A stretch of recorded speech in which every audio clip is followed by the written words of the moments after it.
আপনি দেখছেন news now, আমরা জানি কোনটা খবর।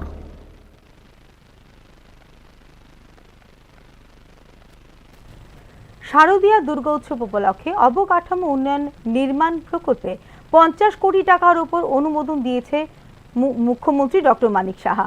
প্রেক্ষিতে মুখ্যমন্ত্রীর উদ্দেশ্যে ধন্যবাদ জ্ঞাপন করেছে ত্রিপুরা প্রদেশ বিজেপি। শারদ উৎসবের দিনগুলিতে অবকাঠামো উন্নয়নের মধ্যে দিয়ে রাজ্যের অর্থ সামাজিক দিকটিও সমৃদ্ধিশালী হবে বলে জানিয়েছেন ত্রিপুরা প্রদেশ বিজেপি।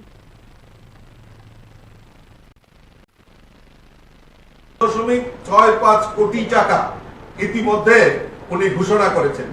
আমি কয়েকটা আপনাদের সামনে উল্লেখ করে ধরছি। প্রায় 14টি পৌরসভা ও 6টি নগর পঞ্চায়েতে সার্বিক উন্নয়নের কাজের জন্য ইতিমধ্যে 12 কোটি টাকা স্যাংশন করেছে।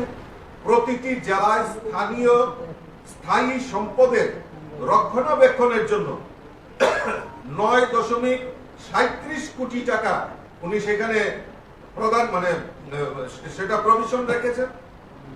6টি আরটি ডিভিশন পূর্ব অনুমোদিত নির্মাণ কাজ সম্পন্ন করার জন্য এবং দ্রুত যাতে কাজগুলি সম্পন্ন হয় তার জন্য 9.28 কোটি টাকা সেখানে প্রভিশন রাখা হয়েছে।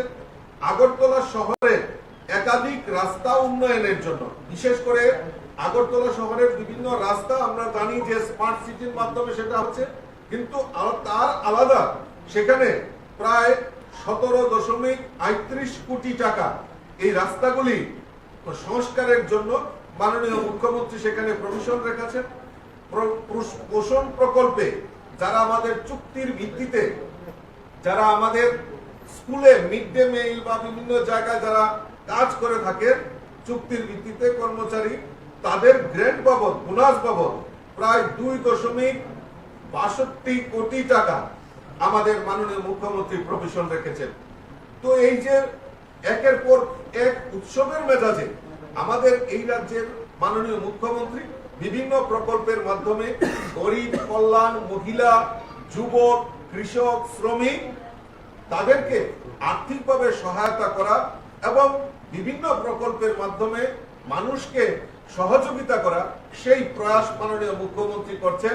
এবং বিভিন্ন সময়ে আমরা দেখেছি এই রাজ্যের নিরাপত্তা